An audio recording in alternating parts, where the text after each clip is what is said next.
Assalamualaikum semua, selamat datang ke pertandingan ConocoPhillips STEM Explorer 2024 Hackathon. Saya ingin memperkenalkan nama-nama ahli kumpulan saya, iaitu Nur Ashikin sebagai ketua kumpulan ini, seterusnya Nur Kasih, Nur Sahara, Nur Safira, Nur Syamina, dan yang terakhir Cikgu Merani John sebagai guru pembimbing kami.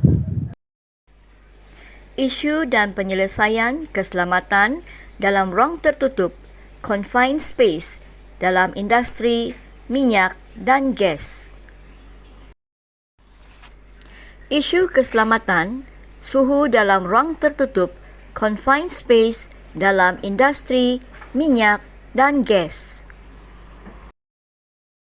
Suhu selamat untuk kerja ruang terkurung walaupun suhu selamat yang diiktirafkan secara universal masih suka dipahami kerana kebolehan mengekalkan suhu dalam lingkungan 20 hingga 23 Celsius dianggap optimum. Suhu normal badan ialah 36 hingga 37 Celsius.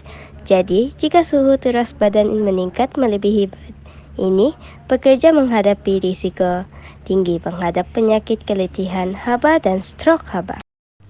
Tajuk eksperimen kami ialah mengenal pasti keadaan suhu yang selamat untuk masuk ke dalam ruang terkurung confined space. Pemboleh ubah dimalarkan ialah kelembapan di ruang terkurung. Pemboleh ubah dimanipulasikan ialah keadaan persekitaran, contohnya seperti tempat panas dan tempat sejuk. Pemboleh ubah bergerak balas kami pula ialah suhu.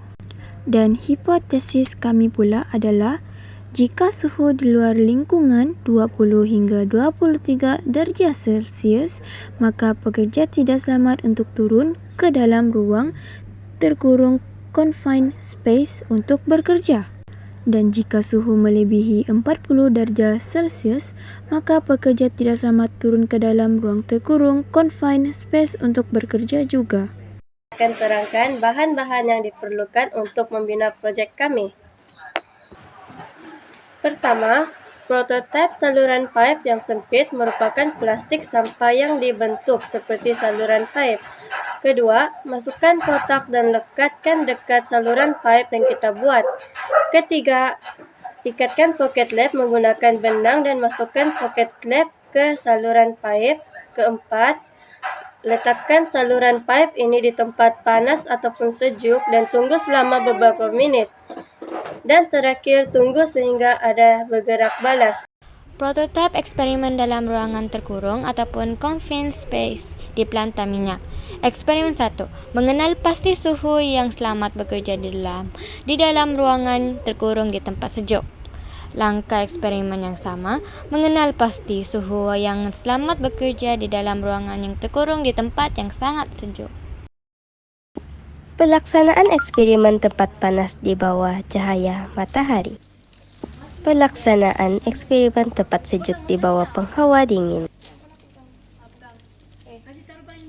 Pada suhu sejuk pula, kami mendapati ada perubahan suhu di mana suhu menurun daripada 28 hingga 27 darjah Celsius dalam masa 3 minit.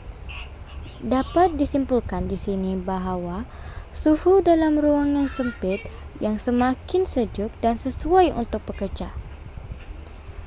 Suhu panas pula, kami mendapati ada perubahan di mana suhu meningkat daripada 40 hingga 42 darjah Celsius dalam masa 3 minit. Dapat disimpulkan di sini bahawa suhu dalam ruang yang sempit dan tidak sesuai untuk pekerja. Daripada eksperimen yang kami buat, didapati bahawa pocket lab sangat sesuai untuk digunakan mengenal pasti keadaan suhu yang selamat di dalam ruang terkurung.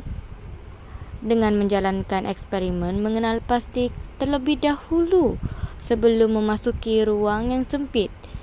Dengan ini akan sentiasa selamat dan akan terhindar daripada risiko keletihan haba dan strok haba. Sekian sahaja daripada kami. Sekian, terima kasih.